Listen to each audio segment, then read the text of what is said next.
स्वागत है आप सभी का हमारे इस YouTube चैनल टुडेज स्टडी में। जैसे कि कल हम लोग 10 क्वेश्चन सीटेट से रिलेटेड चर्चा किए थे और अदर टेट से, तो उसी में ये क्वेश्चन आपसे पूछा गया था। ठीक है, वृद्धि और विकास दोनों में से कौन सी प्रक्रिया है? दोनों निम्नलिखित में से कौन सी प्रक्रिया है? वृद्धि और विकास 95 नंबर क्वेश्चन जो है ना कि आपसे पूछा गया था कि वृद्धि और विकास जो है, वृद्धि और विकास दोनों निम्नलिखित में से कैसी प्रक्रिया? ऑप्शन ए है पूरक, बी है विरोधी और सी है अंतर संबंधित। तो ये क्वेश्चन का आपको कमेंट में जवाब देना था। तो चलिए इसका सही आंसर हम बताते हैं। इसका ऑप्शन नंबर होगा डी, यानी ए और सी दोनों, वृद्धि और विकास दोनों जो है ना कि पूरक और अंतर संबंधित है।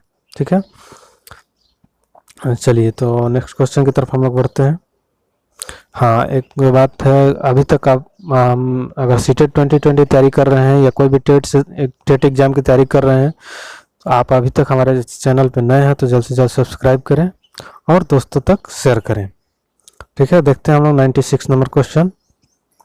विकास की प्रक्रिया में निम्नलिखित में से क्या होता है? विकास की प्रक्रिया में निम्नलिखित में से क्या होता है? यहाँ पे इसका ऑप्शन देखेंगे। पहला है नवीन विशेषताओं व योग्यताओं प्रकट होती है। ठीक है, पहला ऑप्शन हो गया। प्रगतिशील प्रक्रिया है, निरंतर चलने वाली प्रक्रिया है। तो यहाँ पे दिया गया है उपयुक्त सभी। विकास की प्रक्रिया निम्नलिखित में से क्या होता है? तो नवीन विशेषता और योग्यताओं को भी प्रकट करता है और प्रगतिशील भी होता है। निरंतर चलने वाली प्रक्रिया, विकास जो है ना कि निरंतर लगातार जो है ना कि चलती रहती है। तो यहाँ पे ऑप्शन नंबर डी आपका उपयुक्त सभी आंसर होगा। ठीक है, विकास जो है जब बच्चा जन्म नहीं लिया रहता है, यानी कि माँ के गर्भ में होता है, गर्भ से लेकर के और जीवन पर्यंत तक विकास जो है निरंतर चलते रहता है। ठीक है, तो नेक्स्ट क्वेश्चन की तरफ हम लोग बढ़ते हैं। 97 नंबर। ठीक है, विकास प्रभावित होता है। 97 नंबर आपका क्वेश्चन है, विकास प्रभावित होता है किस चीज से प्रभावित होता है? तो ग्रंथीय स्राव से, पोषण और यहाँ पे दिया गया ग्रंथीय स्राव से, अनुवांशिकता से, आहार व पोषण से। तो हाँ जी, विकास प्रभावित होता है इन सभी से। ऑप्शन नंबर डी, विकास जो प्रभावित होता है, ग्रंथीय स्राव आपका किस तरह से, कौन सी ग्रंथि का स्राव हो रहा है उसके हिसाब से आपका विकास होगा। अनुवांशिक यानी माता पिता से जो गुण मिला है उससे भी रिलेटेड होता है विकास में। ठीक है, और आप किस तरह का डाइट ले रहे हैं, किस तरह का आहार ले रहे हैं, किस तरह के माहौल में आप जिंदगी गुजार रहे हैं। ठीक है, और किस तरह का आप पोषण ले रहे हैं, ठीक है, आहार ले रहे हैं। तो ये इसमें होगा, इनमें सभी विकास जो है प्रभावित होता है। तो ग्रंथीय स्राव से, अनुवांशिकता से, आहार और पोषण, इनमें सभी। ठीक है, नेक्स्ट क्वेश्चन की तरफ हम लोग बढ़ते हैं। 98 नंबर। ठीक है, यहाँ पे देखते हैं 98 नंबर जो क्वेश्चन हो गया, शारीरिक वृद्धि। शारीरिक वृद्धि और विकास को कहते हैं। हाँ जी, शारीरिक वृद्धि और विकास को कहते हैं। तो यहाँ पे दिया गया ऑप्शन नंबर ए तत्परता, अभिवृद्धि, गतिशीलता, अनुवांशिकता। तो शारीरिक वृद्धि और विकास को क्या कहा जाता है? तो अभिवृद्धि। ठीक है, ये देख सकते हैं, ये यूपी टेट 2014 में पूछा गया है। तो लगभग क्वेश्चन जो है ना कि रिपीट करते रहते हैं। ठीक है, चलिए नेक्स्ट क्वेश्चन की तरफ हम लोग बढ़ते हैं।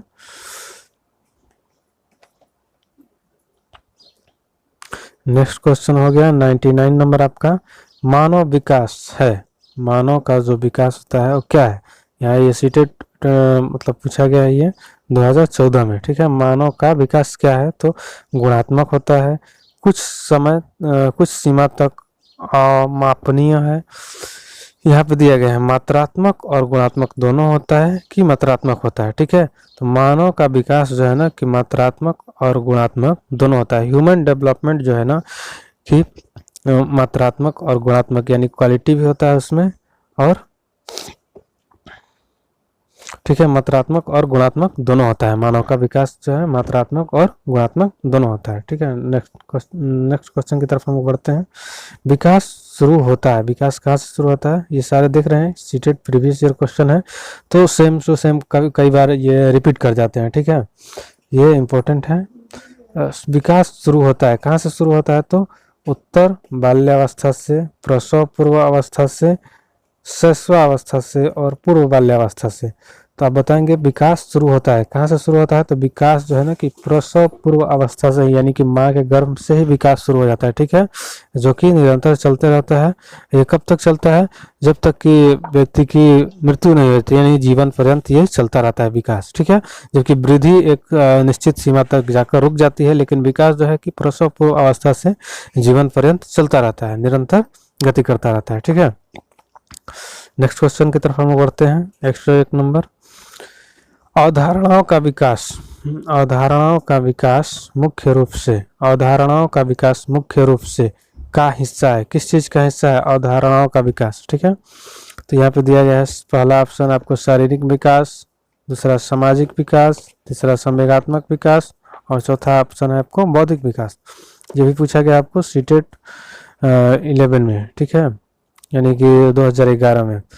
अवधारणाओं का विकास यानी हमारे थॉट जो है, अवधारणाओं का मतलब थॉट हो गया, विचार हो गया, ठीक है। विचारों का विकास जो होता है मुख्य रूप से कहाँ होता है, तो ये हमारी बुद्धि से ही विकास होगा ना, बौद्धिक विकास भी नहीं आएगा, ठीक है। तो ऑप्शन नंबर डी इसका हो गया आंसर, ठीक है, इसका option number D right answer होगा, ठीक है।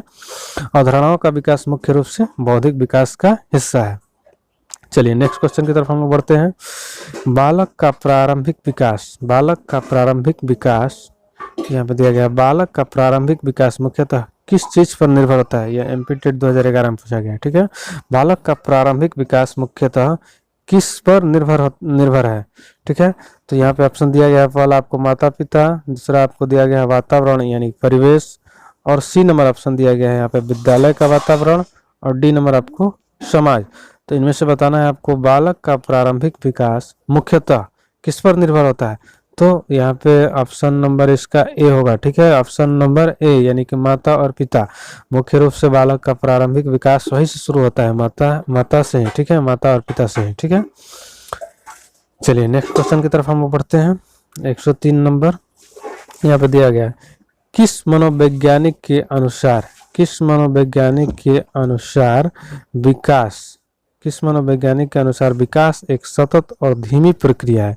विकास जो है सतत यानी कि लगातार चलने वाली प्रक्रिया है, ठीक है, और धीरे धीरे ये गति करते हुए चलती है, ठीक है। तो यहाँ पे ऑप्शन दिया गया है कॉलसेनिक, यहाँ पे बी नंबर पियाजे, और सी नंबर स्किनर, और डी नंबर हॉरलॉक।